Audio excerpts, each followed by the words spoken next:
Est-ce que vous savez ce qu'il se passe en France toutes les 7 minutes?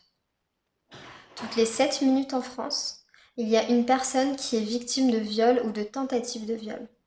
Vous imaginez à quel point c'est énorme? Ça veut dire que juste pendant le moment où vous regardez cette vidéo, il y a au moins 2 personnes qui vont être victimes de viol ou tentative de viol.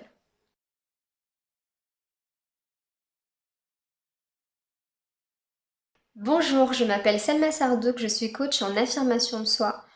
J'aide les femmes à s'affirmer, prendre leur place et à vivre une vie qui leur ressemble en se libérant des normes sociales. Ce matin, en lisant les infos, j'ai lu que Roman Polanski, avec son film J'accuse, qui est sorti mercredi dernier, il avait fait le troisième meilleur démarrage de l'année 2019. Donc moi, en lisant ça, j'ai ressenti un tourbillon d'émotions et ce sont des émotions que je ressens là depuis quelques jours. Donc, je vais vous faire un petit récap de l'affaire Polanski. Donc, Roman Polanski, c'est un réalisateur français qui a été condamné en 1977 aux États-Unis. Les faits sont simples, en fait, il a violé et drogué une jeune fille qui avait 13 ans au moment des faits. Il a purgé la moitié de sa peine et il a été libéré pour bonne conduite. Et ensuite, il s'est enfui alors que le juge était revenu sur sa décision de libération pour bonne conduite. Il s'est enfui, il est venu en France. Et du coup, étant donné qu'il a la nationalité française, il ne peut pas être extradé aux États-Unis. Donc ça veut dire que depuis 1977, Roman Polanski est recherché, il est fiché comme fugitif aux États-Unis et les seuls pays dans lesquels il peut circuler en liberté, c'est la France, la Suisse et la Pologne, car ce sont les pays dont il a la nationalité et qui n'ont pas de convention d'extradition avec les États-Unis pour leurs ressortissants. Depuis, il y a 12 femmes qui ont témoigné contre Roman Polanski et qui ont rapporté des faits similaires, c'est-à-dire qu'elles ont été violées et violentées par Roman Polanski. Elles avaient toutes entre 9 ans et 29 ans au moment des faits. La dernière en date, Valentine Monnier, est sortie du silence quelques jours avant la sortie du film J'accuse, qui est le dernier film de Roman Polanski et qui est sorti mercredi dernier, soit 44 ans après les faits. Et ce film est le film qui a fait le troisième meilleur démarrage de l'année. Donc moi, quand j'entends tout ça, quand j'entends parler une énième fois de l'affaire Polanski, et qu'à chaque fois il est encore invité dans les médias, tout le monde lui donne encore de la force, tout le monde va voir ses films. Je ressens un tourbillon d'émotions, mais principalement deux émotions. Premièrement, je ressens du dégoût. Alors le dégoût, qu'est-ce que c'est? Le dégoût, c'est une émotion qu'on ressent quand on est face à quelque chose de toxique, qui est dangereux pour nous. Il y a deux types de dégoût, le dégoût physique et le dégoût moral. Le dégoût physique, c'est ce qu'on ressent par exemple quand on est face à de la nourriture avariée. On ressent, c'est quelque chose qui est très viscéral, on le ressent tout de suite dans le corps. Et le message de ce dégoût, c'est attention, danger, ne mange pas ça, c'est dangereux pour la santé. Le dégoût moral, c'est exactement la même chose, mais pour quelque chose qui est dangereux pour notre propre code moral. On ressent du dégoût quand un comportement, un événement, va à l'encontre de notre propre code moral.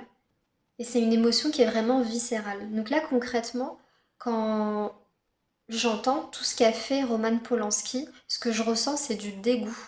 C'est quelque chose qui me révulse au plus haut point. Entendre que quelqu'un a violé des dizaines de personnes et peut se balader en toute impunité dans mon pays, c'est quelque chose qui me dégoûte. La colère, c'est encore autre chose. La colère, c'est une émotion qu'on ressent quand on a une limite qui a été franchie, quand on a l'impression qu'on est en train de nous la faire à l'envers, que quelqu'un est en train de se moquer de nous. Quand on est face à une injustice, on ressent aussi de la colère. C'est aussi une émotion qu'on ressent quand ce qui est en train de se passer, où le comportement, les événements vont complètement à l'encontre de nos valeurs. Dans ce cas-là, tout ce qui se passe autour de cette histoire, ça me met vraiment en colère. Donc le fait que les médias en parlent comme si c'était quelque chose de totalement normal et qu'il n'y ait aucune prise de position, sauf souvent pour le défendre. Les personnalités qui prennent position pour dire qu'il faut par exemple séparer l'homme de l'artiste et qui lui trouve des excuses disant qu'il a beaucoup souffert ou par exemple Alain Finkielkraut qui dit que de toute façon la jeune fille n'était pas un pubère, sous-entendu elle avait l'air d'une adulte donc que c'est pas grave et qu'elle était consentante. Peut-être que à chaque fois qu'une femme se lève et essaie de donner de la voix contre Polanski, on dit que c'est une femme hystérique. Le fait qu'il soit glorifié, et encore une fois, le fait qu'on nous dise qu'il faut séparer l'homme de l'artiste, alors que vraiment objectivement, s'il a pu agir comme ça en toute impunité, c'est parce que c'est un artiste reconnu. S'il a réussi à être aussi proche de ces jeunes filles, c'est aussi et surtout parce que c'est un artiste reconnu. Ça me met vraiment en colère. Alors les émotions, qu'est-ce que c'est alors? Les émotions, c'est une sorte de tableau de bord interne qui nous indique qu'il y a quelque chose qui va pas. Donc quand on ressent une émotion, c'est comme si dans notre voiture, il y avait un voyant qui était allumé qu'on devait aller vérifier qu'est-ce qui se passe. Donc c'est super important d'écouter les messages de nos émotions. C'est ce que j'ai un petit peu fait là, j'ai un peu décrypté ce que je ressentais et pourquoi je le ressens. Et le message que j'ai envie de vous faire passer, c'est que toutes vos émotions et surtout la colère, votre colère est légitime. On est dans une société où une femme en colère, c'est une femme hystérique. On n'a pas le droit d'être en colère quand on est une femme et encore plus quand on est une femme racisée. Mais j'en parlerai dans une prochaine vidéo. Donc, les émotions, c'est vraiment quelque chose qui est naturel. C'est pas quelque chose qu'on a à gérer. C'est quelque chose qu'on devrait écouter, qu'on devrait apprendre à écouter. Et c'est totalement légitime. Donc, en résumé, quand vous ressentez de la colère, comme là je ressens de la colère pour cette histoire de Roman Polanski, c'est totalement sain et salutaire. Et c'est important qu'on commence à prendre en compte nos émotions. Je vous invite à partager avec moi en commentaire ce que vous ressentez face à cette histoire avec Roman Polanski. Est-ce que vous ressentez comme moi de la colère et du dégoût? Est-ce que ce sont d'autres émotions qui viennent? Et puis pourquoi pas, qu'est-ce qui vous énerve en ce moment? Qu'est-ce qui vous met en colère en ce moment? C'est important qu'on commence à crier notre colère.